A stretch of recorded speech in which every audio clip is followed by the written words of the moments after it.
ท่านผู้เจริญในธรรมทั้งหลายธรรมวินัยจากพระโอษฐ์ธรรมะเพื่อความพ้นทุกข์บรรยายโดยพระอาจารย์คึกฤทธิ์โสธิพโลวัดนาป่าพงแล้วก็อีกอย่างหนึ่ง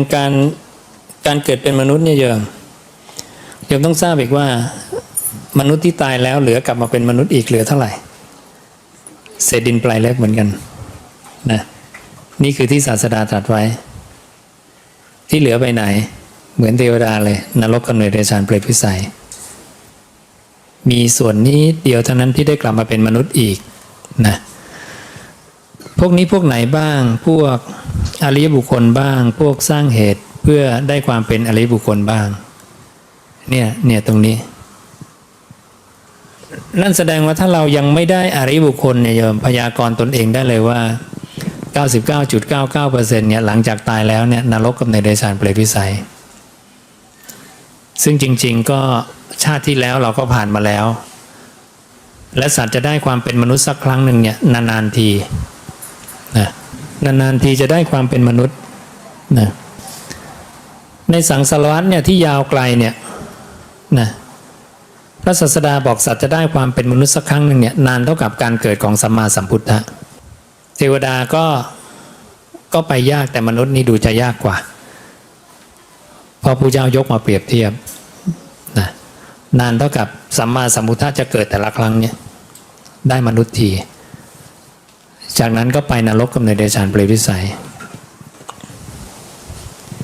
ทุกคนเคยเกิดมาทุกภพเลยดังนั้นการเวียนเกิดเวียนตายของสัตว์ส่วนใหญ่เนี่ยสัตว์คือสิ่งหนึ่งที่กำลังเวียนเกิดเวียนตายอยู่ในสังสารวัฏระบบนี้ส่วนใหญ่การได้อัตภาพของสัตว์จะได้อัตภาพนรกกำเนิดเดรัจฉานเปรตวิสัยเสียส่วนมากจะวนอยู่ในนี้นานๆขึ้นมนุษย์ทีแล้วก็ลงไปนรกกำเนิดเดรัจฉานเปรตวิสัยต่อนานๆขึ้นไปเทวดาทีล่วงมานรกกำเนิดเดรัจฉานเปรตวิสัยนานๆขึ้นไปมนุษย์ทีแล้วก็ลงมานรกกำเนิดเดรัจฉานเปรตวิสัยดังนั้นบางคราวที่พระเจ้าหลุดไปเกิดเป็นเทวดาพระเจ้าไปอยู่คนเดียวพระองค์บอกพระองค์ไปเกิดในพรหมวิมานอันว่างเปล่าไม่มีใครไปเกิดเลยองค์ไปเกิดอยู่คนเดียวนะเหงาไหมคนเดียว โยมจังหวะแจ็คพอตไปเกิดเป็นเทวดาอยู่คนเดียวนะไอ้ที่เหลือมันไปวนอยู่ลูปข้างล่างหมดเลยนะแล้วไม่ยอมตายง่ายเนี่ยเทวดาอยู่กันเป็นล้านปีไม่ตายสักทีนะเบื่อไหมอยู่ปี2 ปีกำลังสนุกเนี่ยนานๆเข้า1,000 ปี10,000 ปีชักเบื่อแล้วนะเอียนแล้วไม่มีอะไรทำแล้วไม่ตายสักทีด้วยนะก็ลำบากเหมือนกันนะโยมอยากแสดงฤทธิ์ได้แสดงไป100 ปีเบื่อไหมเบื่อนะเหาะให้เพื่อนดูมาล้านครั้งแล้วนะแปลงกายให้เพื่อนดูมาล้านครั้งแล้วเดี๋ยวก็เบื่อนะอิทธิปาฏิหาริย์อาเทศนาปาฏิหาริย์โยมทำบ่อยๆก็เบื่ออ่ะนะไม่มีอะไรในสังสารวัฏที่มันทำแล้วมันไม่เบื่อนะแล้วมันก็มีความเสื่อมด้วยนะคนก็เดินไปสู่ความเสื่อมไปเรื่อยๆเลยเทวดาก็เดินไปสู่ความเสื่อมแต่นี้สัตว์นรกเวลามีผู้เจ้าบรรยาย เวลาได้รับทุกขเวทนาจนแขนขาดขาขาดมันเป็นพวกโอปาปาติกะมันมาต่อใหม่กันอีกกรรมยังไม่หมดมันก็กลับรูปร่างเดิมอีกแล้วก็ได้รับทุกขเวทนาต่อไปจนกว่าจะหมดกรรมนี่ระบบการเกิดของสัตว์จะมี4แบบเกิดในไข่เกิดในครรภ์เกิดในของเปลือกตมแล้วก็เป็นโอปปาติกะกำเนิดนะนี่เป็นอย่างนี้มี4แบบมนุษย์ที่เป็นโอปปาติกะก็มีนะผุดขึ้นมาเป็นตัวเลยก็มีแต่เราไม่เคยเห็นเนาะของเราเป็นมนุษย์ในชมพูทวีปจะเป็นประเภทเกิดในครรภ์นะมนุษย์ที่เป็นโอปปาติกะก็มีผุดขึ้นมาเป็นตัวเลยพระเจ้าแบ่งพระองค์เห็นมนุษย์มี4พวกเนี่ยพวกชมพูทวีปพวกอุตรกุลุนะพวกอมละโคยานะพวกปุพพวิเทหะ นี่คือผังภพภูมิที่เป็นพุทธวจนะผังภพภูมิตามวัดต่างๆไอ้31ภพภูมินิยมลืมไปเลยนะดีลีทออกไปจากสมองได้มันเป็นคำแต่งใหม่นี่ให้เห็นภาพใหญ่ๆคร่าวๆก่อนว่าอันนี้นิพพานอันนี้ไม่มีภพภูมินี่อยู่ตรงนี้ผังภพภูมิจริงๆมีแค่นี้นะตรงนี้เป็นตารางเปรียบเทียบภพว่าทำกรรมอะไรแล้วจะได้ภพอะไรที่พระเจ้าตรัสไว้ตรงนี้เป็นพระสูตรที่เราดึงมาเฉพาะคีย์เวิร์ดดึงมาดังนั้นผังภพภูมิจริงๆมีแค่นี้นะที่เหลือเป็นองค์ประกอบเลยจากนี้ไปไม่เป็นภพภูมิละเป็นนิพพานที่พระเจ้าเรียกอสังคตะตรงนี้คือสังคตะให้เห็นภาพกว้างๆก่อนนะตรงนี้เป็นเทวดานี่เป็นมนุษย์นี่เป็นเดรัจฉานนี่เป็นเปรตวิสัยนี่เป็นสัตว์นรก นี่เป็นภพที่ยังสืบหาไม่เจอนะคือพวกอสุรกายยักษ์ยังไม่จบอยู่ 2-3 พวกอันนี้ไปขยายดูนะให้ดูภพภูมิพวกนี้ก่อนนะเทวดานี่นะนี่พวกเทวดา เทวดาจะมีตรงนี้จะเป็นพระสูตรเล่มข้อหน้าของพระไตรปิฎกฉบับสยามรัฐให้นี่เทวดามีแค่นี้นะพระศาสดารู้จักเทวดาหมดนะนี่เทวดาลองดูภาพกว้างๆก่อนเทวดาถัดมาเป็นมนุษย์นะนี่มนุษย์นะลงไปเป็นเปรตวิสัยเปรตนี่ต่ำกว่ามนุษย์แต่สูงกว่าเดรัจฉานนะเดรัจฉานนี่ต่ำกว่าเปรตเราเห็นเดรัจฉานมันอยู่ใกล้ๆกับมนุษย์นี่ไม่ใช่นะมันต่ำกว่าเปรตนะโยมไปเกิดเป็นเปรตดีกว่านะถ้าจะให้เลือกหมากับเปรตนี่โยมเลือกเปรตนะขึ้นมาเร็วกว่านะนรกนี่นรกทั้งหมดเนี่ยประกอบด้วยขันธ์5ทั้งสิ้นนะดังนั้นทุกภพนะตั้งแต่นรกเดรัจฉานเปรตวิสัยมนุษย์เทวดามีขันธ์5คือมีรูปมีเวทนาสัญญาสังขารวิญญาณเรียกขันธ์5ธรรมชาติ5อย่างธรรมชาติทั้ง5อย่างเนี่ยรวมเรียกด้วยคำเดียวว่าสังคตธรรมหรือสังคตลักษณะคือนี้ธรรมชาติทั้ง5นี้มีคุณสมบัติ3อย่างนี้เกิดปรากฏเสื่อมปรากฏเมื่อตั้งอยู่มีภาวะอย่างอื่นปรากฏนะไอ้ที่โลกเรากาแล็กซี่เราเนี่ยที่เราเห็นกาแล็กซี่ดวงดาวเยอะแยะมากมายเนี่ยโยมมันเป็นแค่มหาพุทธธาตุ4แค่มนุษย์ในชมพูทวีปแค่นี้เองนะเนี่ยพวกเนี้ยนะดังนั้นวิทยาศาสตร์เนี่ยมันวนอยู่แค่นี้โยมวนอยู่แค่มหาพุทธธาตุ4ในส่วนที่เราสัมผัสได้ด้วยอายตนะ5วิทยาศาสตร์มองไม่เห็นเทวดามองไม่เห็นนรกเพราะไม่ได้ศึกษาเรื่องจิตนะแต่พอศึกษาเรื่องจิตปุ๊บทะลุทุกภพเลยนะเทวดามีกลุ่มนี้ที่เราเคยรู้ว่าเทวดาเนี่ยโยมเคยได้ยินคำว่าพรหมใช่ไหมเรานึกว่าพรหมนี่สูงสุดเลยใช่ไหมไม่ใช่พรหมเนี่ยเป็นเทวดาชั้นนี้เท่านั้นนี่พรหมกายิกาในบาลีใช้คำว่าพรหมนี่มีแค่ชั้นนี้เป็นเทวดาที่สูงกว่าชั้นกามภพแต่เป็นเทวดาชั้นที่ต่ำที่สุดในเทวดาในกลุ่มรูปภพนี่เป็นรูปภพนี่เป็นอรูปภพพวกนี้ปล่อยวางรูปได้แต่ปล่อยวางได้ชั่วคราวนั่นแหละพวกนี้อายุอากาสานี่อายุ 20,000 กับพวกวิญญา 40,000 กับอากิน 60,000 กับหนึ่งนานขนาดไหนพระเจ้าบอกว่าภูเขาหินแท่งทึบเนี่ยยาวโยชน์หนึ่งกว้างโยชน์สูงโยชน์ทุก100 ปีบุรุษนี่เอาผ้ามาลูบไปทีหนึ่งลูบภูเขาหินแท่งทึบไปทำอย่างนี้ทุก100 ปี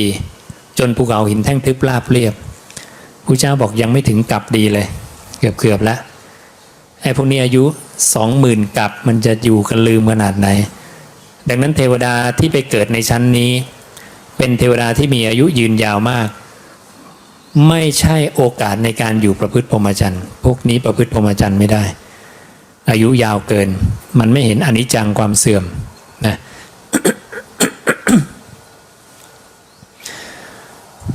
พวกพรหมที่เราเรียกเนี่ยก็แค่นี้อยู่แค่นี้พรหมกายิกาพวกได้ปฐมฌานถัดขึ้นมาเนี่ยพระเจ้าไม่เรียกพรหมละพระไตรปิฎกภาษาไทยไปใส่กันเองใส่คำว่าพรหมเองในบาลีไม่มีนะดังนั้นเราเช็คบาลีทั้งหมดบาลีจะใช้คำว่าอาภัสละเฉยๆสุภกินหะเวหภละเนี่ย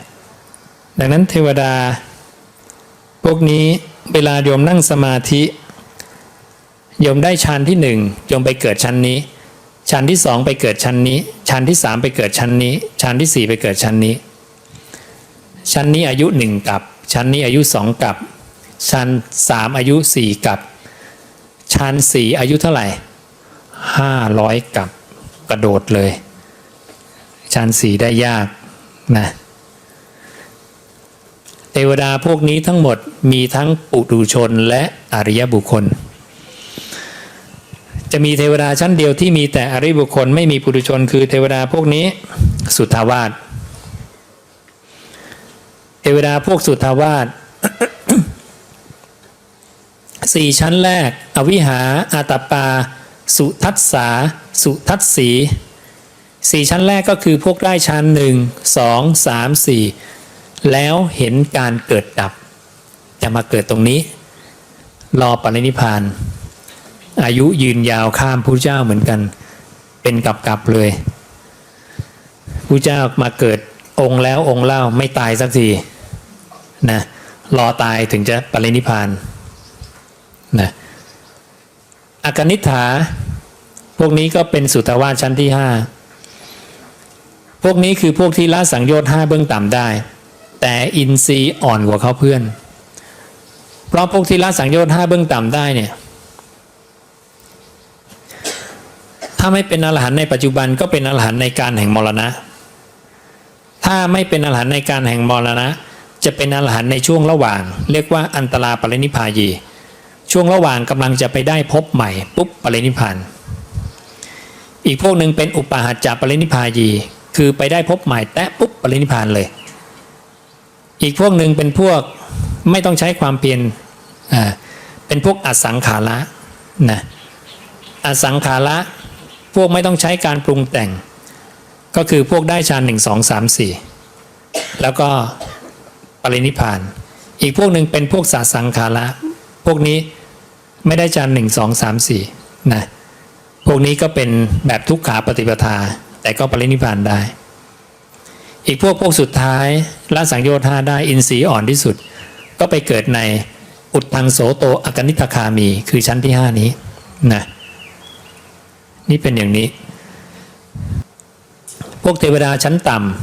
ำมาดูกลุ่มเทวดาชั้นกามภพเทวดาชั้นกามภพพวกนี้จะผู้เจ้าจะเริ่มตั้งแต่จาตุมหาราชิกะ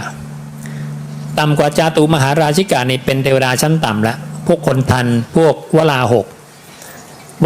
นี่พวกอยู่ในก้อนเมฆเทวดาที่อาศัยในเมฆคนทันนี่อะไรที่เราเรียกนางไม้ลูกเทวดาพวกนี้แต่พระเจ้าไม่มีชื่อนี้พระเจ้าเรียกคนทันอาศัยอยู่ในต้นไม้พวกเราก็จะได้ยินว่าต้นไม้ต้นต้องใหญ่ๆใช่ไหมพวกหอมกระเทียมอะไรพวกนี้ไม่มีนะแต่จริงๆพระเจ้าบอกว่าเทวดาจะอาศัยอยู่ในต้นไม้ที่มีกลิ่นไม่ได้บอกต้นใหญ่ต้นเล็กนะถ้าต้นไม้มีกลิ่นที่รากที่แก่นที่ใบที่ดอกพวกนี้จะมีเทวดาอาศัยอยู่อย่างแค่ตอนพระเจ้าปรินิพพานเนี่ยแค่อนูเดียวเนี่ยหูมีเทวดาเป็นหมื่นเป็นแสนเนี่ยยิบไปหมดเลยเทวดามหาศาลเทวดาอาศัยอากาศเป็นที่อยู่อาศัยปฐพีเป็นที่อยู่อาศัยหลายๆอย่างเป็นที่อยู่นะก็มีหมดดังนั้นเทวดาพวกนี้นี่เทวดาชั้นต่ำหมดนะ นี่มนาปกายิกาพวกนี้น่าจะอยู่ในพวกยักษ์พวกอสูรพวกนี้น่าจะอยู่ในพวกนี้ด้วยแต่จะมีพวกนี้ขึ้นมา จาตุมหาราชิกาดาวดึงยามาดุสิตนิมมานรดีปารนิมิตาวสวัตตีพวกนี้เป็นเทวดาในชั้นกามภพยังพอใจในรูปเสียงกลิ่นรสสัมผัสอยู่ ยังเสพกามอยู่นะมีทั้งปุถุชนและอริยบุคคลปนกันนะแม่ของผู้เจ้าเนี่ยหลังจากเสียชีวิตแล้วเนี่ยไปเกิดในสวรรค์ชั้นดุสิตนะตัวนี้และโพธิสัตว์ทุกพระองค์ทุกคนที่จะเกิดมาเป็นพระพุทธเจ้าจะจุติคือตายจากสวรรค์ชั้นดุสิตนะดังนั้นที่เรานั่งเรียนมาว่าเวสสันดรเป็นชาติสุดท้ายของพระเจ้าไม่ใช่พระเจ้าเป็นผู้บัญญัติเองว่าพระองค์เนี่ยจุติจากสวรรค์ชั้นดุสิตมีสติสัมปชัญญะในการจุติในการก้าวลงสู่คันมารดามีสติอยู่ในคันมีสติออกจากคันนะมีสติตลอดเวลาเลยนี่คือโพธิสัตว์นะจะมีหลายอย่างในเรื่องของคำแต่งใหม่เนี่ยที่เข้าพรรษาไปเทศโปรดมารดาชั้นดาวดึงพวกนี้แต่งใหม่ทั้งหมดในพุทธวจนะไม่มีตักบาตรเทโวอะไรพวกนี้แต่งใหม่นะการแต่งใหม่ในลักษณะที่ปลอมปนคำพระศาสดาอย่างนี้มีโทษอะไรพระเจ้าบอกจะไปตั้งอยู่ในนรกตลอดหนึ่งกับนะคือถ้าโยมแต่งใหม่แล้วโยมรับผิดชอบว่าเราแต่งใหม่เป็นคำของเราไม่เป็นไรคือโยมไม่ได้โกหกใครแต่ถ้าโยมแต่งใหม่แต่โกหกว่าพระพุทธเจ้าบอกอย่างนี้ผู้เจ้าอย่างเนี้ยแต่งเป็นตัวละครในครั้งพุทธกาลเลยให้คนเกิดความเข้าใจผิดอันเนี้ยนรกหนึ่งกับนะและเป็นผู้ทำมหาชนให้หมดสุขด้วยทำความพินาศแก่มหาชนและเขาเป็นผู้ทำพระสัทธรรมให้อันตรธานและเสื่อมสูญไปนี่ที่พระเจ้าตรัสไว้นะดังนั้นถ้าแต่งใหม่ต้องรับผิดชอบตัวเองด้วยว่าฉันแต่งใหม่ต้องประกาศด้วยเขาจะได้เลือกศรัทธาได้ไงอย่างนี้ดังนั้นในกลุ่มเทวดาเนี่ยพระเจ้ารู้จักหมดเลยโยมอาตมาเลยมาสังเกตว่าปัจจุบันเนี่ยชาวพุทธที่ไปวิ่งนับถือพิฆเนศจตุคามเนี่ยมันมาจากไหนเนี่ยพระเจ้าไม่เคยรู้จักนะมันอุปโลกขึ้นเองนะกวนอิมอะไรนี้ก็ไม่เคยมีในพุทธวจนะพระเจ้ารู้จักเทวดาทุกคนเทวดาคิดอะไรเนี่ยรู้หมดมีพรหมอยู่ชั้นหนึ่งคิดว่าไม่มีภิกขุรูปใดมาอยู่พรหมชั้นนี้ได้พระเจ้ารู้ความคิดแค่นั้นขึ้นไปนั่งสมาธิบนหัวพรหมโมคคัลลานะเห็นพระเจ้าไปไหนไปขึ้นไปบ้างมหากัปปินะขึ้นไปนะใครต่อใครขึ้นไปปราบทิฏฐิของพรหมนะอีกทีหนึ่งพรหมก็ คิดว่าตนเองยั่งยืนพระเจ้าก็บอกไม่ใช่ก็ขึ้นไปโต้วาทะกันพระเจ้าก็บอกเขาจะทำให้เขาหายไปจากพระเจ้าแต่เขาก็ทำไม่ได้พระเจ้าเขาก็บอกถ้างั้นพระเจ้าทำให้หายไปจากเขาสิถ้าคิดว่าละเอียดกว่าเขา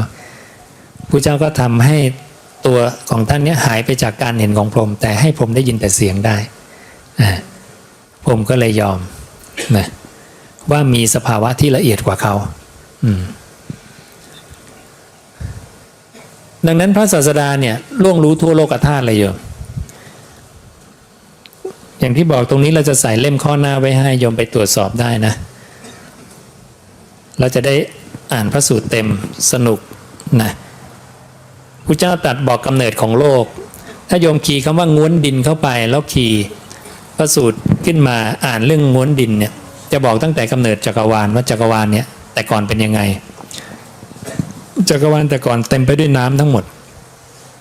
เดี๋ยวนี้มันเป็นอวกาศใช่ไหมแต่ก่อนเป็นน้ำมืดมิดสนิทไม่มีดวงดาวต่างๆดาวฤกษ์อะไรไม่มีแล้วก็บอกตั้งแต่การกำเนิดของดาวฤกษ์เกิดมายังไงนะในทฤษฎีบิ๊กแบงอะไรนี่มันต้องมาเรียนจากของพระเจ้า นะพระเจ้าบอกตั้งแต่กำเนิดของมนุษย์ว่ามนุษย์เกิดมาได้ยังไงนะเดิมมนุษย์เป็นยังไงนะแล้วก็เดิมเนี่ยสัตว์ไม่มีเพศนะแล้วการปรากฏเพศนั้นเกิดขึ้นมาได้ยังไงพระเจ้าบอกหมดเลยโยมอ่านพระสูตรนี้นะยาวแล้วก็พระเจ้ายังบอกกำเนิดของคำศัพท์แบบต่างๆคำว่าราชาเกิดมาได้ยังไงกษัตริย์คำว่าพราหมณ์มีขึ้นมาได้ยังไงเนี่ยจะบอกหมดเลยนะดังนั้นพระองค์ใช้ปุเพนิวาสานุสติญาณในการอย่างรู้อดีตอันไม่มีประมาณทำให้พยากรณ์ได้หมดมนุษย์นี่มี4กลุ่มมนุษย์ในชมพูทวีปอมรโคยานะอุตรกุลุอุปวิเทหะในชมพูทวีปพวกเรานี่เป็นมนุษย์ในชมพูทวีปจะแบ่งกลุ่มเป็นพระเจ้าจักรพรรดิตระกูลสูงตระกูลต่ำตระกูลสูงก็กษัตริย์พราหมณ์ข้าบดีกษัตริย์กับพราหมณ์ใครสูงกว่ากันเวลาเราเรียนมาเราเรียนพราหมณ์ใช่ไหมพราหมณ์กษัตริย์แพทย์สูตรอะไรอย่างนี้ใช่ไหมแต่จริงๆในพุทธวจนะไม่มีในพุทธวจนะจะยกกษัตริย์ขึ้นมาก่อนพระเจ้าบอกเลยกษัตริย์สูงกว่าพราหมณ์นะกษัตริย์ประเสริฐพราหมณ์เลวนะบอกอย่างนั้นเลยนะดังนั้นวรรณกษัตริย์สูงสุดในการบัญญัติของพระศาสดานะลงมาจากมนุษย์เป็นเปรตวิสัยก็เป็นเรื่องที่เราไม่ค่อยเคยทราบมาก่อนเพราะเราจะทราบว่าฟังกันมาก็คือเปรตมือเท่าใบลานปากเท่ารูเข็มเนาะฟังมาแต่ปู่ย่าตายายแต่ในคำพระศาสดาไม่มีผู้เจ้าไม่เคยเห็นเปรตมือโตเท่าใบลานไม่มีหน้าตาของเปรตเป็นอย่างนี้นี่คือลักษณะของเปรตทั้งหมดที่ศาสดาเห็นมีแต่ร่างกระดูกลอยไปในเวหาสมีแต่ชิ้นเนื้อลอยไปในเวหาสก้อนเนื้อลอยไปในเวหาสชายไม่มีผิวหนังลอยไปในเวหาสชายมีขนเป็นดาบลอยไปในเวหาสชายมีขนเป็นหอกลอยไปในเวหาสชายมีขนเป็นลูกศรลอยไปในเวหาสชายมีขนเป็นเข็มลอยไปในเวหาสเข็มเหล่านั้นของมันหลุดลอยขึ้นไปแล้วตกลงที่กายของมันเองนะชายมีขนเป็นเข็มลอยไปในเวหาสเข็มเหล่านั้นของมันทิ่มเข้าไปในศีรษะแล้วออกทางปากชายมีอันทะโตเท่าหม้อลอยไปในเวหาสรู้ไหมพวกนี้ใครทำกรรมอะไรถึงได้มานี่ผู้พิพากษาพิจารณาคดีไม่เที่ยงธรรมไปเกิดเป็นเปรตนะใครเป็นผู้พิพากษาโปรดพิจารณาด้วยนะ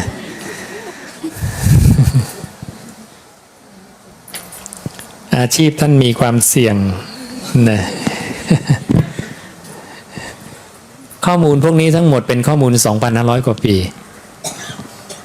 ที่เป็นเฉพาะพุทธวจนะนะ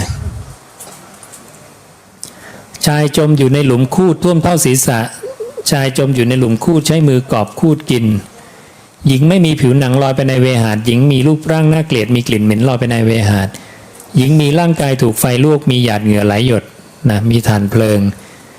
มีศีรษะขาดลอยไปในเวหาสนะมีฐานเพลิงโปรยลงมาแล้วก็จากนั้นก็เป็นภิกขุเปรตภิกขุณีเปรตสิกขามานาเปรตสมณเณรเปรตสมณเณรีเปรตภิกขุภิกขุณีที่ประพฤติไม่ดีก็ไปเป็นเปรตได้นะดังนั้นโยมเห็นภิกขุที่ประพฤติไม่ดีโยมสงเคราะห์ให้ท่านทราบพุทธวจนะหน่อยนะเอาหนังสือภพภูมิไปให้ท่านก็ได้นะท่านครับผมรู้สึกว่าคติของท่านมันจะไปทางนี้หรือเปล่านะโปรดพิจารณาด้วยนะลงไปเป็นกำเนิดเดรัจฉานเดรัจฉานจะมี4กลุ่มอันทัชชะกำเนิดชลาพุชชะกำเนิดสังเสทชะกำเนิดโอปปาติกากำเนิดอันทัชชะเกิดในไข่เกิดในครรภ์เกิดในของเปลือกตมปุดขึ้นมาเป็นตัวหรือการแบ่งกลุ่มที่บอกว่า มีหญ้าเป็นภักษามีคูดเป็นภักษาคือมีหญ้าเป็นอาหารมีคูดคืออุจจาระเป็นอาหารเกิดแก่ตายในที่มืดเกิดแก่ตายในน้ำเกิดแก่ตายในของโสโครกนี่คือกลุ่มของเดรัจฉานนะเดรัจฉานมีอะไรอีกที่ทางอีสานไปกราบไหว้กันหน้าดูเลยพญานาคเป็นเดรัจฉานนะดังนั้นไม่ใช่ฐานะที่จะไปกราบไหว้ถ้าโยมไหว้นาคโยมไหว้สุนัขที่บ้านด้วยนะไหว้ให้ครบนะนี่คือครุฑกับนาคนี่เป็นเดรัจฉานทั้งคู่นะดังนั้นเรามีเส้นประโยงไปที่พระสูตรให้หมดนะเวลาโยมดูผังนี้ถ้าผังนี้ออกทำมาเมื่อไหร่โยมก็ดูเนี่ยลากไปปื๊ดมานี่พระสูตรที่เป็นคีย์เวิร์ดนะสั้นๆเราก็จะดึงไว้ให้เนี่ยพวกเจ้าเป็นนาคมีความไม่งอกงามในธรรมวินัยนี้เป็นธรรมดาไปเถิดเจ้านาคจงไปรักษาอุโบสถในวันที่14ที่15และที่8แห่งปักนั่นแหละด้วยวิธีนี้เจ้าจักพ้นกำเนิดนาคและจักกลับได้อัตภาพเป็นมนุษย์เร็วพลันภิกขุทั้งหลายอนุปสัมบันแปลว่าผู้ที่ไม่ใช่นักบวชคือสัตว์เดรัจฉานภิกขุไม่พึงให้อุปสมบทที่อุปสมบทแล้วต้องให้ศึกเสียนะเพราะนาครู้ธรรมะนี้ไม่ได้เดรัจฉานรู้ธรรมะประเภทนี้ไม่ได้อยู่ไปก็ไม่มีประโยชน์พระเจ้าให้ไล่ออกหมดดังนั้นพวกเดรัจฉานมันมีที่เป็นโอปปาติกาเนี่ยผุดขึ้นมาเป็นตัวได้จึงเห็นมีพวกเดรัจฉานในเทวโลกนะที่เวลาเทวดาลบแพ้อสูรนะขับรถหนีเอาดันไปเจอนกหลบนกอีกนะคราวนั้นพระอินทร์ลบแพ้อสูรก็ จะรีบกลับเข้าสู่ภพของตนอสูรก็ไล่ติดตามมานี่ก็เจอรังนกสารถีก็บอกเอาไงเนี่ยจะเหยียบหรือจะหลบเนี่ยนะท้าวสักกาบอกว่าหลบย้อนกลับตายก็ตายไม่เป็นไรนะรักษาชีวิตเข้าไว้สารถีก็หักกลับไปหาทางอสูรเดี๋ยวค่อยว่ากันอีกทีหนึ่งกลายเป็นอสูรตกใจนึกว่าพระอินทร์ฮึดสู้อีกที หนีกันยับเยินเลยนะก็เลยเป็นอานิสงส์ของการที่นะไม่ทำปาณาติบาตนะนี่เป็นอย่างนี้ นี่พระเจ้าเล่าให้ภิกขุฟังหมดจากนั้นพวกนรกนี่พวกนรกจะมีมหานรกพูดนรกเท่ารึงนรกป่างิ้วป่าต้นไม้ที่มีใบเป็นดาบแม่น้ำใหญ่มีน้ำเป็นด่างนะนี่จัดแบบหนึ่งอีกพระสูตรหนึ่งจะบอกอเวจีนรกอีกพระสูตรหนึ่งจะบอกโลกันตริกนรกโลกันตริกนรกนี่มืดมิดสนิทไม่เห็นอะไรเลยนานๆจะเห็นกันครั้งหนึ่งด้วยแสงอันเกิดจากการตรัสรู้ของพระพุทธเจ้าพอพระเจ้าตรัสรู้ปุ๊บเนี่ยแสงสว่างส่องไปถึงโลกันตริกนรกพระเจ้าบอกทำให้สัตว์ทั้งหลายเนี่ยเพิ่งรู้ว่าตัวเองมีเพื่อนสัตว์อยู่ในนรกนี้ด้วยนึกว่าอยู่คนเดียวในที่มืดนะไปดุมไปเรื่อยๆมืดมิดสนิทแสงไม่สามารถส่องลงในโลกันตริกนรกได้นะก็ยกเว้นตอนที่พระเจ้าประสูติตรัสรู้ช่วงปรินิพพานพวกนี้จะเกิดแสงสว่างอันใหญ่หลวงนะนรกชื่อปหาสารนรกชื่อสรชิตนะมหาโรรุวะมหาปริลาหะนะนี่นรกทั้งหมดเป็นอย่างนี้อายุนรกนี่ผู้เจ้าตรัสตรงนี้ ภิกขุทั้งหลายเปรียบเหมือนเกวียนที่บรรทุกงาของชาวโกศลมีอัตรา20ขาลีเมื่อลงไปทุกแสนปีบุรุษพึงหยิบเมล็ดงาขึ้นจากเกวียนนั้นออก1เมล็ด ภิกขุทั้งหลายเกวียนที่บรรทุกงาของชาวโกศลมีอัตรา20 ขารีนั้นจะพึงถึงความสิ้นไปหมดไปโดยลำดับนี้ยังเร็วเสียกว่า1 ส่วนอพุทธนรกยังไม่พึงถึงความสิ้นไปหมดไปได้เลยอพุทธนรกเป็นนรกที่ตื้นที่สุดนะตื้นที่สุดแล้วอายุยังนานขนาดนี้นะลึกลงไปเป็นนิรพุทธนรกก็คือ20 เท่านะ20อพุทธนรกเป็น1นิรพุทธนรก20นิรพุทธนรกเป็น1อภัพพนรก20อภัพพนรกเป็น1อาหานรก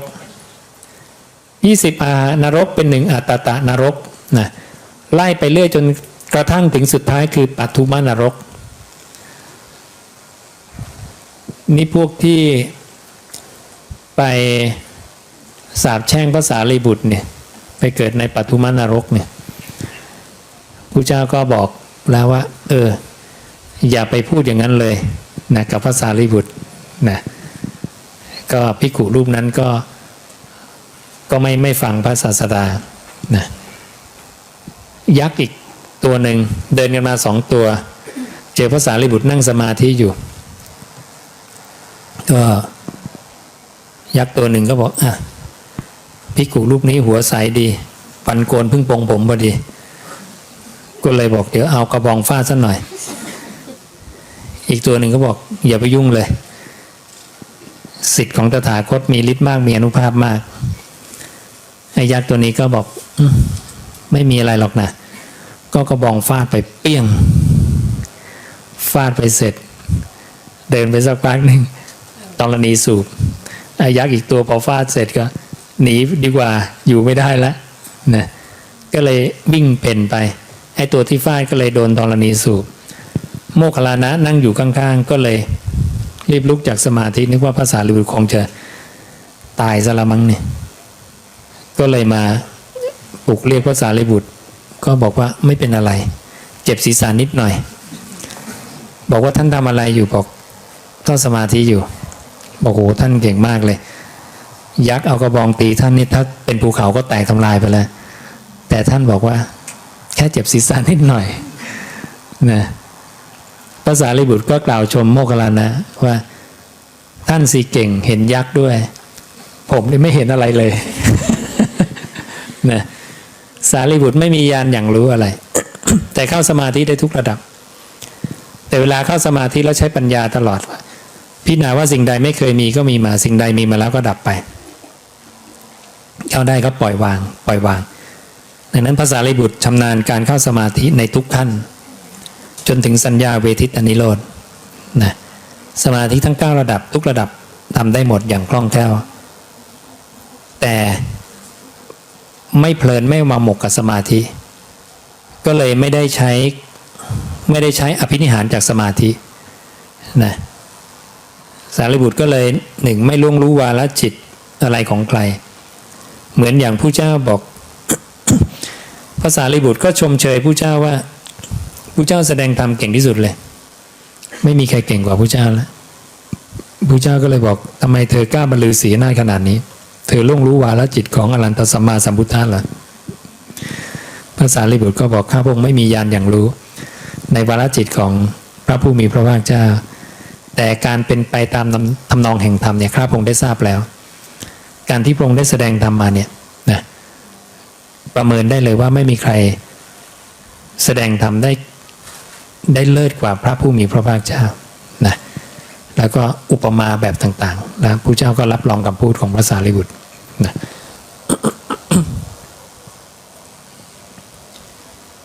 เนี่ยเราก็ทำเหตุปัจจัยตรงนี้ขึ้นมานะเพื่อแก้ปัญหาเรื่องความเข้าใจผิดในเรื่องภพภูมิอันนี้เป็นอายุของเทวดาที่พระเจ้าตรัสไว้1กับ2กับ4กับ500กับเจริญเมตตากรุณามุทิตาอุเบกขาจะได้อานิสงส์เหมือนกับเจริญฌาน1 2 3 4ไปเกิดที่เดียวกันนะไปเกิดที่เดียวกันคือตรงนี้กรุณาเมตตากับฌาน1นี่ไปเป็นพรหมกายิกากรุณากับฌาน2ไปเป็นอาภัสสระ เจริญมุทิตากับฌานสามไปเป็นสุภกินหะเจริญอุเบกขาหรือฌานสี่ไปเป็นเวหภละแต่ก็ไปเป็นปุถุชนเว้นแต่ว่าเจริญฌาน1 2 3 4แล้วได้เป็นผู้สดับในธรรมของตถาคตถึงจะไปเกิดเป็นพรหมกายิกาที่เป็นอริยบุคคลอาภัสสระที่เป็นอริยบุคคลซึ่งจะปรินิพพานในภพนั้นได้แต่ถ้าเจริญฌาน1 2 3 4แล้วเห็นการเกิดดับจะไปอยู่กลุ่มนี้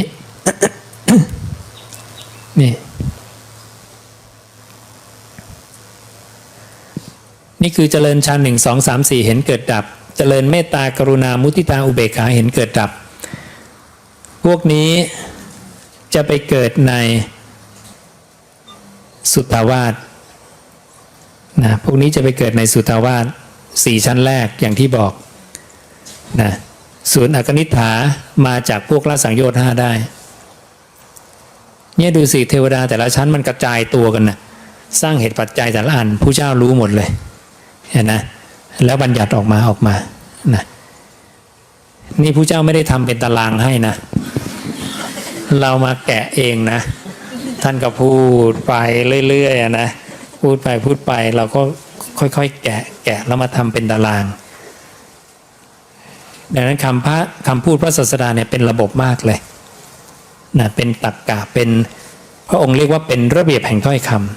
ำโยมศึกษาแล้วโยมสามารถผูกตรรกะได้หมดเลยโยงใหญ่นะนี่คือคำพูดที่เป็นระบบมาก การพูดแต่ละครั้งพูดทีเดียวครั้งเดียวไม่เคยต้องมาปรับคำพูดใหม่เป็นอาการลิโกใช้ไปได้ตลอดกาลนี่คือความเลิศของสมณะชื่อโคตมะนี่อาจารย์อาตมาสมณะชื่อโคตมะจริงๆก็เป็นอาจารย์ของภิกขุทุกรูปที่ภิกขุทุกรูปต้องบอกว่าท่านนี้คือบิดาของเราเป็นบุตรเป็นโอรสอันเกิดจากพระโอษฐ์ของท่านนะพระเจ้าจึงให้ภิกขุเรียกตนเองว่าสมณะสักยะปุตติยะสมณะคือนักบวชสักยะก็คือตระกูลของพระเจ้าปุตติยะก็คือบุตรเป็นบุตรของสมณะในสักยะตระกูลเข้าใจไหมตัดในพระสูตรที่บอกกวาเศรษฐากภารัตวาชะว่าพวกเธอแลเนี่ยมีชาติต่างกันมีโคตรต่างกันมีตระกูลต่างกันเข้ามาบวชออกจากเรือนมาบวชแล้วเนี่ยเมื่อพวกท่านถูกถามว่าพวกท่านเป็นใครท่านจะตอบเขาว่ายังไงให้ตอบว่าเราเป็นสมณะสักยะปุตติยะนี่คือชื่อของเราเห็นไหมเป็นบุตรของสมณะในสักยะตระกูลมีอันหนึ่งพวกพรหมกายิกาเกิดมาจากหลายเหตุพรหมกายิกาที่โยมทราบแล้วว่าเจริญฌานหนึ่งเจริญเมตตาแล้วได้เป็นพรหมกายิกาอีกหนึ่งเหตุปัจจัยคือการให้ทานแล้ววางจิตถูกต้องการให้ทานนะที่วางจิตไปเป็นพรหมกายิกาคืออะไรไปไล่ดูตั้งแต่การวางจิต ที่ทำให้ได้แค่ผลใหญ่แต่ไม่มีนิสงส์ใหญ่ทุกครั้งที่โยมให้ทานถ้าโยมหวังผลในทานมีจิตผูกพันในผลมุ่งการสั่งสมคิดว่าเราตายไปจากได้เสวยผลของทานนี้รับไปเลยจาตุมหาราชิกะเตี้ยสุดนะแต่ถ้าโยมไม่หวังผลในทานไม่มีจิตผูกพันในผลไม่มุ่งการสั่งสมไม่คิดว่าเราตายไปจากได้เสวยผลของทานนี้องค์บอกสารีบุตรเขาคิดแค่ว่าให้ทานเป็นการดีพวกนี้ไปเกิดเป็นเทวดาชั้นดาวดึงส์ถ้าโยมไม่หวังผลในทานแล้วก็ไม่คิดว่าให้ทานเป็นการดีแต่คิดว่าทำตามประเพณีปู่ย่าตายายเคยทำมาโยมไปเกิดเป็นเทวดาชั้นยามานะถ้าโยมไม่คิดทั้งหมดเลย ไม่เอาทั้งหมดแต่คิดว่าสมณะไม่หุงหากินได้สมณะไม่หุงหากินแต่เราหุงหากินได้ไม่ควรให้ดีกว่าไปเกิดในชั้นดุสิตคิดคล้ายๆกันว่าสมณะไม่หุงหากินเราหุงหากินได้ไม่ควร แต่เป็นการเชื่อตามพวกฤาษีที่ทำมาในครั้งก่อนไปเกิดนิมมานรดีไม่คิดทุกแบบเลยแต่คิดว่าให้ไปเถอะได้ความปิติใจปลื้มใจสมนัสใจพระเจ้าบอกสารีบุตรเขาจะไปเกิดเป็นเทวดาเหล่าปรนิมมิตวสวัตตีสูงที่สุดในเทวดาชั้นกามภพแต่ทั้งหมดที่โยมวางจิตทั้งหมดดังที่กล่าวมานั้นนะหลังจากตายจากเทวดาแล้วก็ต้องเป็นอาคามีคือเป็นผู้ที่ต้องกลับมาอาคามีแปลว่าเป็นผู้ที่ต้องกลับมาสู่สังสารวัฏทั้งหมดนี้หลังจากตายแล้วก็คือไม่พ้นจากนรกกำเนิดเดรัจฉานและเปรตวิสัยพระองค์จึงบอกว่าการวางจิตทั้งหมดนี้จะได้แค่ผลใหญ่แต่ไม่มีอานิสงส์ใหญ่ดังนั้นถ้าโยมต้องการได้อานิสงส์ใหญ่ด้วยมีการวางจิตแบบเดียวที่จะไปเกิดเป็นพรหมกายิกานังเทวานังคือการให้ทานแล้ววางจิตยังไงให้วางจิตเป็นเครื่องปรุงแต่งจิตเป็นบริขารจิตจะไปเกิดตรงนี้และหลังจากสิ้นกรรมสิ้นฤทธิ์สิ้นยศหมดความเป็นใหญ่แล้วเป็นผู้ที่ไม่ต้องกลับมาบาลีใช้คำว่าเป็นอนาคามีนะก็คือสามารถปรินิพพานในภพนั้นได้ ให้ทานเป็นเครื่องปรุงแต่งจิตเป็นบริขารจิตนั้นเป็นอย่างไรพระองค์ไปขยายความในอีกพระสูตรหนึ่งคือการวางจิตละความตระหนี่จำไว้ดีๆแบบเดียวการวางจิตละความตระหนี่ในการให้ทานทุกครั้งจะทำให้ได้ผลใหญ่และอานิสงส์ใหญ่ได้สองอย่างผลใหญ่คือไปเกิดเป็นพรหมกายิกาอานิสงส์ใหญ่คือหลังจากสิ้นกรรมสิ้นฤทธิ์สิ้นยศหมดความเป็นใหญ่แล้วเป็นผู้ที่ไม่ต้องกลับมาไปเกิดในเทวโลกอีกครั้งแล้วก็ปรินิพพานในภพนั้นได้เลยนะนี่อันนี้เป็นเรื่องเกี่ยวกับภพภูมินะการไปสู่ภพต่างๆนะอันนี้เราจะเห็นว่าพระศาสดารู้จักหมดไม่มีพวกไปอยู่ในศาลพระพรหมพระภูมิเล็กๆที่เราไปตั้งตามบ้านอย่างนี้ไม่มีโยมเป็นเทวดาเนี่ยข้อได้อะไรสุขทิพย์วรรณทิพย์อายุทิพย์ใครจะมานั่งอยู่ในศาลเจ้าเล็กๆคับแคบแอร์ก็ไม่มีเล็กก็เล็กถ้าโยมไปเป็นเทวดาแล้วโยมต้องไปนั่งอยู่ในนั้นโยมจะเอาไหมถามตัวเองไม่เอาแล้วใครมันจะมาอยู่ในนั้นน่ะนะแล้วเราก็ไปนั่งอุปโลกก็เด็กว่ามันมีเทวดามาอยู่ไหว้มันเช้าไหว้มันเย็นนะอันนี้เราต้องแยกเรื่องข้อมูลดีๆนะว่าเป็นข้อมูลจากการคิดติตึกปรุงแต่งเอาเองหรือฟังตามๆกันมาหรือว่าจากปากของสัมมาสัมพุทธะนะเทวดาชั้นดาวดึงส์ดีกว่ามนุษย์ในชมพูทวีปคืออะไรอายุทิพย์สุขทิพย์วรรณทิพย์นะแต่มนุษย์ดีกว่าเทวดาคืออะไรสามอย่างใครจำได้บ้างหนึ่งมีสติสองมีความกล้าหาญสามมีการประพฤติพรหมจรรย์อันเยี่ยมยอดเทวดาเลยอยากมาเกิดเป็นมนุษย์ทราบไหมเวลาเทวดาจะตายพระเจ้าบอกจะมีอาการ5อย่างผิวพรรณจะเศร้าหมองเสื้อผ้าอาภรณ์จะเศร้าหมองดอกไม้จะเหี่ยวเฉาเหงื่อจะไหลออกจากรักแร้เทวดาจะไม่ยินดีในที่พระอาจของตนเทวดาเริ่มรู้แล้วว่าเขาจะตายแล้วเทวดาคนอื่นที่เห็นอาการเหี่ยวเฉาของเทวดาพวกนี้ก็จะเข้าไปปลอบโยนด้วยคำว่าขอให้ท่านไปสู่สุคตินะเหมือนเราไปห้อง ICU เราก็ไปบอกญาติเราไปที่ชอบนะปลอบใจเขา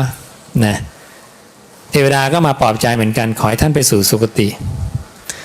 ขอให้ท่านได้ลาภขอให้ท่านตั้งมั่นในลาภที่ได้ดีแล้ว เทวดาภิกขุก็เลยถามพระศาสดาว่า อะไรคือส่วนในการไปสู่สุคติของเทวดาพระศาสดาบอกว่าการได้เกิดเป็นมนุษย์นั่นแหละคือส่วนแห่งการไปสู่สุคติของเทวดาเทวดาอยากมาเกิดเป็นมนุษย์เห็นไหมแต่มนุษย์อยากไปเกิดเป็นเทวดาวนกลับกันนะแสดงเทวดาก็เบื่อนะเทวดาก็เบื่อนะเราก็มีอาชีพนะไม่รู้เทวดามีอาชีพป่ะนะมันทำอะไรวันๆหนึ่งเสกโน่นเสกนี่ไปมาเสกไป100 ปีเบื่อไหมเบื่อเสกปราสาทไปนอนในปราสาทนอนไปนอนมาเบื่ออีกแล้วเสกใหม่ทำใหม่โยมมันก็เบื่อที่สุดนะไม่มีอะไรทำแล้วนะจะตายก็ไม่ตายอยู่กันเป็นล้านปีนะก็เป็นความทุกข์ของเทวดาอย่างหนึ่งแต่มนุษย์ง่ายอ่ะมาเกิดเป็นมนุษย์อ่ะ100 ปีทำดีๆบรรลุเลยเร็วไหมพระเจ้ามีเปรียบเทียบไว้นะ1 วัน 1 คืนของชั้นเทวดาเท่ากับกี่ปี50 ปี100 ปีในมนุษย์นะเผลอไปอยู่ข้างบนวันหนึ่งครับกลับมาอีกทีเอาแก่จะตายแล้วล่ะนะนี่เป็นเวลาของมันล้ำเหลื่อมกันอย่างนี้ ดังนั้นเทวดาอยากมาเกิดเป็นมนุษย์การได้ลาภของเทวดาคืออะไรภิกขุก็ถามพระศาสดาพระองค์บอกว่าการได้มามีศรัทธาในคำสอนอันตถาคตประกาศไว้ดีแล้วนี่คือส่วนแห่งการได้ลาภนะข้อที่3เขาบอกว่าขอให้ตั้งมั่นในลาภที่ได้ดีแล้วคืออะไรเทวดาเขาปรารถนาว่าศรัทธาของเขาเนี่ยที่มีต่อคำสอนของศาสดาเนี่ยขอให้ประดิษฐานด้วยดีตั้งมั่นด้วยดีอย่าให้สมณะพราหมณ์เทพมารพรหมหรือใครๆในโลกเนี่ยชักจูงศรัทธาเขาออกไปจากผู้เจ้าได้ก็เหมือนกับเราทุกวันนี้ทุกคนอาจจะเคยอาจจะเพิ่งตายจากเทวดาลงมาตอนนี้ได้มาสุคติแล้วได้มาเป็นมนุษย์ศรัทธาผู้เจ้าหรือยังถ้าศรัทธาคำสอนผู้เจ้าโยมเริ่มได้ลาภดังนั้นโยมได้2 ข้อแล้วนะได้เกิดเป็นมนุษย์ได้ลาภวันนี้มาเจอพุทธวจนะนี้ได้ลาภแล้ววันนี้ได้ลาภข้อที่3ลาภของโยมตั้งมั่นด้วยดีหรือไม่นะสมณะพราหมณ์เทพมารพรหมหรือใครๆในโลกชักจูงศรัทธาโยมออกไปจากผู้เจ้าได้ไหมข้อที่3นี้ต้องระวังนิดหนึ่งเพราะถ้าไม่ได้เนี่ยโสดาบันก็ไม่ได้นะเพราะแสดงว่ายังลังเลในพระศาสดาต้อง100%เลยนะก็บอกเหตุปัจจัยเอาไว้เผื่อใครจะไปสร้างความ100%ในจิตในใจตนเองเย็นนี้กลับไปเอาแล้วว่าฟันธงนะ เลิกนะโละทุกอย่างนะมุ่งหวังโสดาบันก่อนเลยอันดับแรกนะประโยชน์ของโสดาบันคือไม่ต้องไปเกิดในอบายทุกขติวินิบาตนรกอีกต่อไปเลยดังนั้นพบต่ำกว่ามนุษย์ไม่ใช่ฐานะของโสดาบันแล้วต่ำกว่ามนุษย์ลงมาเนี่ยเปรตวิสัยเดรัจฉานสัตว์นรกนี่โสดาบันไม่มาเกิดแล้วโสดาบันจะวนเฉพาะมนุษย์กับเทวดาเท่านั้นอย่างมากไม่เกิน7 คราวไม่มีภพที่8ของโสดาบันนะเป็นอย่างนี้โสดาบันจะมี3 พวกโสดาบันเนี่ยน่าสนใจมากเลยพวก7 ชาติเนี่ยเป็นเทเวจามนุษย์เสจะเทวดาบ้างมนุษย์บ้างตรงนี้ยังไม่ค่อยน่าสนใจเท่าไหร่สนใจอีก2 พวกเนี่ยโกลังโกละกับเอกพีชีนะตัวเอกพีชีเนี่ยเป็นโสดาบันที่แบบประเภทเข้มข้นกลับมาสู่ภพมนุษย์คราวเดียวโยมได้โสดาบันเอกพีชีคราวนี้โยมกลับมาเกิดอีกทีคือมนุษย์อีกคราวเดียวแล้วโยมปรินิพพานคุ้มไหมคุ้มนะน่าสนมากเลยเป็นอริยบุคคลที่น่าสนใจมากอ่ะถ้าโยมไปเป็นสกทาคามีเนี่ยไปสู่เทวโลกครั้งเดียวเป็นล้านปีเลยเป็นกับเลย โยมปรินิพพานก็จริงแต่อีกนานโยมไปอยู่สุทธาวาสก็นานเป็นอนาคามีก็นานนะนานมากดังนั้นอริยบุคคลที่สั้นที่สุดที่ต่ำกว่าอรหันต์นะอรหันต์นิพพวนิพพานละไม่ต้องนับแล้วเป็นอเสขะไม่ต้องศึกษาต่ำกว่าอรหันต์ลงมาเนี่ยน่าสนใจที่สุดคือโสดาบันและโสดาบันขอให้ตีกรอบมาที่เอกพีชีกับโกลังโกละ โกลังโกละเนี่ยพระองค์บอกว่ากลับมาสู่สกุล 2-3 คราวสกุลคือตระกูลของมนุษย์โยมจะได้กลับมาสู่ตระกูลของมนุษย์อีก 2-3 ครั้งโยมเป็นโสดาบันโกลังโกละชาตินี้โยมกลับมาสู่ตระกูลมนุษย์อีก 2-3 ครั้งตีซะ3 ครั้งอย่างสูง3 ครั้งโยมตายครั้งนี้โยมก็ได้วนเป็นมนุษย์อีกโยมก็ยังอยู่ในมนุษย์อายุ100 ปีถูกต้องไหมนับไป100ตายไป100โยมว่าโยมยังอยู่ในยุคมนุษย์อายุ100 ปีไหมน่าจะยังอยู่นะโยมก็เจอ200เจอ300 3 generation นะโยมได้เป็นอรหันต์คุ้มไหมก็คุ้มนะคือเป็นผู้เที่ยงแท้ต่อนิพพานความเป็นโสดาบันเนี่ยเที่ยงแท้ขนาดไหนผู้เจ้าประกันไว้ว่ามหาภูตธาตุสี่คือดินน้ำไฟลมเนี่ยยังมีความแปรปรวนไปได้แต่ความเป็นโสดาบันนั้นไม่มีความแปรปรวนเที่ยงแท้แน่นอนดังนั้นโสดาบันเป็นผู้มีธรรมอันไม่เสื่อมโสดาบันเสื่อมไม่ได้ถ้าเสื่อมไม่ใช่โสดาบันนะโสดาบันไม่อาจทำอนันตริยกรรมโสดาบันควรละอะไรได้ควรทำอะไรได้โยมบอกโอ้โหดิฉันเนี่ยอุโบสถ8 ประการนะไม่แต่งหน้าทาปากปะแป้งก็ไม่เอาทัดทรงเครื่องหอมเครื่องย้อมเครื่องทามาลาก็ไม่เอาแต่โยมออกจากบ้านก็ไหว้พระพรหมไหว้พระภูมิไหว้ศาลเจ้าไหว้ไปหมดเลยตกเย็นไปดูหมอวันนี้ถือศีล 8แล้วจะโชคดีไหมเนี่ยนี่ไม่ใช่โสดาบันนะโยมถือศีล 8ให้ตายก็ไม่ได้โสดาบันนะดังนั้นละเรื่องที่ควรละอีกคนหนึ่งแต่งหน้าทาปากดูหนังฟังเพลงแต่ศีล 5บริบูรณ์แต่ไม่เอาเลยวัตโกตุลมงคลมงคลภายนอกสมณพราหมณ์เราอื่นไม่เด็ดขาดวางหมดนะมั่นคงในผู้เจ้าอย่างเดียวนิโสดาบันเห็นนะละเรื่องที่ควรละอะไรที่โยมควรละอะไรที่โยมเนี่ยยังไม่ต้องละยังพอได้เพราะนั้นโยมยังทำงานได้อยู่นะยังทำงานทางโลกได้สบายๆนะอย่างนี้นั้นเวลาโยมไปพิธีกรรมในบริษัทเขาบอกอ่ะทำไมเธอไม่เข้าพิธีนี้บอกฉันพุทธแท้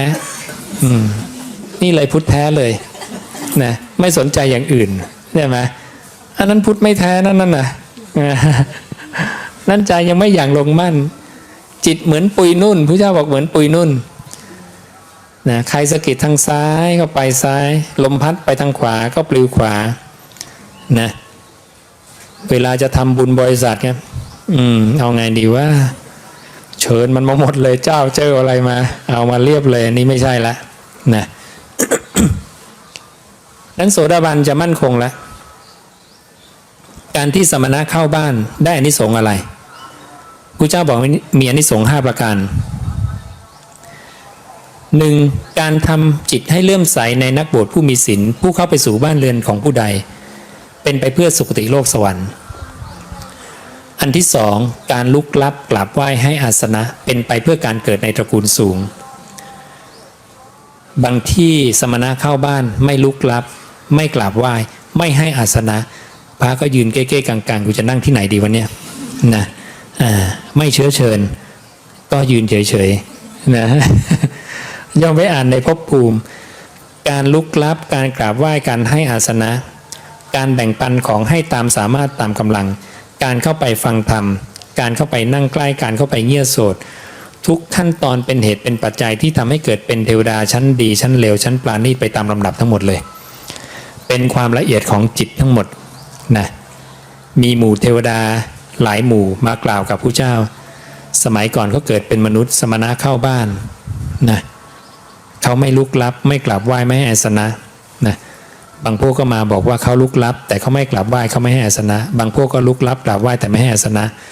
บางพวกลุกลับกราบไหว้ให้อาสนะแต่ไม่แบ่งปันของให้ตามสามารถตามกำลังบางพวกแบ่งปันของให้ตามสามารถตามกำลังแต่ไม่เข้าไปนั่งใกล้นะบางพวกเข้าไปนั่งใกล้แต่ไม่เงี่ยโสดลงบางพวกเงี่ยโสดลงแต่ไม่ฟังซึ่งธรรมบางพวกฟังธรรมแต่ไม่ทรงจำธรรมนั้นไว้บางพวกทรงจำแล้วแต่ไม่เอาธรรมไปใคร่ควรเพ่งพิสูจน์ข้ออัดข้อธรรมเห็นนะโอ้มันเป็นขั้นไปหมดเลยนะเนี่ยโยมไปลองดูว่าเรามีครบไหมดังนั้นเมื่อสมณะเข้าบ้านโยมจะได้อานิสงส์ตามนี้นะการทำจิตเลื่อมใสเป็นไปเพื่อสุคติโลกสวรรค์การลุกลับกราบไหว้นะเป็นไปเพื่อการเกิดในตระกูลสูงการกำจัดความตระหนี่อันเป็นมลทินเป็นไปเพื่อการได้เกียรติศักดิ์อันใหญ่การจำแนกแจกทานตามสติกำลังเป็นไปเพื่อการได้โภคะอันใหญ่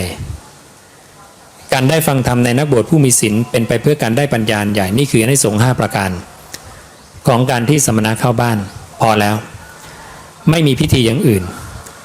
ขันน้ำมนต์เทียนเทินสายศีลอะไรตะละปงตะละบาทอะไรพวกนี้ไม่มีโยมไม่ต้องเตรียมนะถ้าโยมเตรียมไปนะมาไม่ได้ใช้นะเอาเก็บไปได้เพราะใช้ไม่เป็นสุดท้ายก็ขออนุโมทนากับพวกเราทุกคนที่ได้มาทำบุญถวายทานมาสั่งสมสุตตะในคำของตถาคตมากระทำกิจเนื่องด้วยการฟังกระทำกิจเนื่องด้วยความเป็นผู้สูตรแทงตลอดอย่างดีด้วยทิฏฐิก็ขอให้เป็นเหตุเป็นปัจจัยพวกเราได้รับอานิสงส์ตามที่พระศาสดาได้ทรงบัญญัติไว้แล้วทุกประการรวมทั้งผู้ที่รับชมรับฟังอยู่ทางบ้านและทุกๆสถานที่ทั้งในประเทศและต่างประเทศและได้ดวงตาเห็นธรรมสำเร็จมรรคผลนิพพานในอนาคตการนั้นใกล้โดยทั่วกันทุกท่านทุกคนเถิดอย่าลืมกดไลค์กดติดตามเพื่อร่วมกันเผยแผ่พุทธวจนะอนุโม